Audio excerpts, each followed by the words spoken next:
Update po tayo sa ibang mga usapin pero mamaya balikan po natin ang tungkol pa rin po dito sa issue ng impeachment mga kabombo. At unahin po muna natin dyan sa may bahagi ng Office of the Ombudsman yung sinasabing kaso laban ho sa tinatawag na mga contractors, dalawang mga contractors.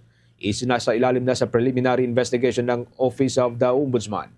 Yan at iba pang mga report sa pag-uulat ni Bombong Grant Hilario.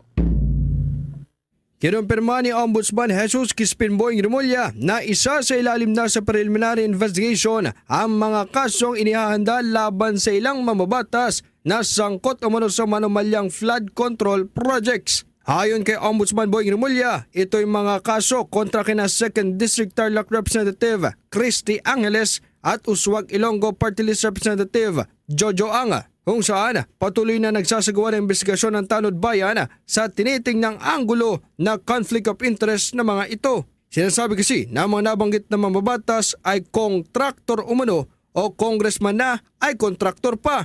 For PI, for preliminary investigation, these are the case of Congresswoman Angeles of Tarlac and Jojo Ang of Uswag Party List from Iloilo, who is also a contractor. But we filed other cases before already. Yung Garjola cases are about to come out, maybe in a week's time.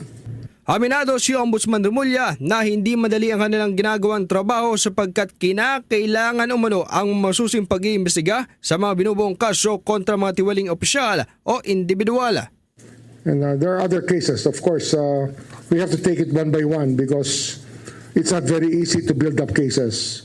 It's not easy. This job is very meticulous and we have to just be deliberate about everything we write, say, or do.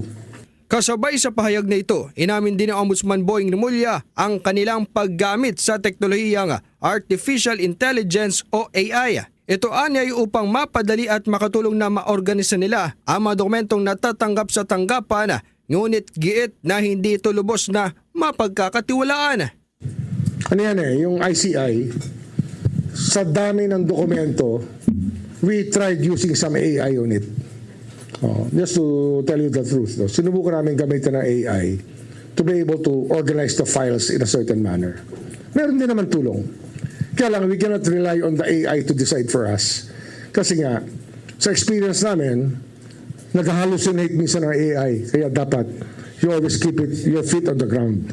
Samantala, patungkol sa usaping AI o Artificial Intelligence, umalma ang civic society groups sa inilabas na video content na isang payagan sa bansang China, kung saan pinuna ang hindi paggalang nito sa dangal ng mga Pilipino nang gamitin ang unggoy bilang larawan sa mga mamamayan ng bansa. Naniniwala si Dr. Jose Antonio Goysia, Chairman Emeritus ng grupong Alyansa ng Bantay sa Kapayapaan at Demokrasya, Filipinos Do Not Yield Movement at iba pa, na ang AI-generated video ng China ay hindi lamang pagkwestiyon sa paninindigan ng bansa sa West Philippine Sea, kundi paglapastangan maging sa dignidad ng mga Pilipino. Dapat anyang kondenahin ito sapagkat walang puwang ang rasismo sa diplomasya, responsableng pamamahayag at ugnayan ng mga bansang may paggalang sa isa't isa. Kung kaya't hamon anya sa payagan naglabas na nato ng video na ito'y alisin at humingi ng paumanhin sa Pilipinas. Kanyang binigyan din na mga Pilipino ay hindi unggoy at anumang propaganda ilabas ng China ay kailanmay hindi mababago ang pagkakakilanlan ng taong bayan.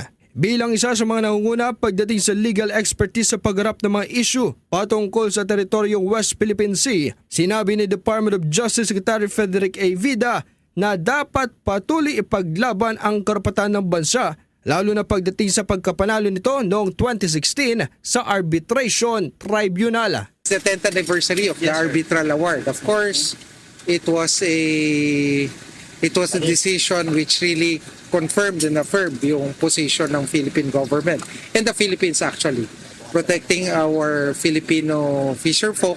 But of course, the decision, the award is not self-executing, no? We need to fight for our rights, no? Ito po si Bombo Grant Hilario and this is Bombo Radio Philippines, the #1 radio network in the country. Your trusted source of news and information.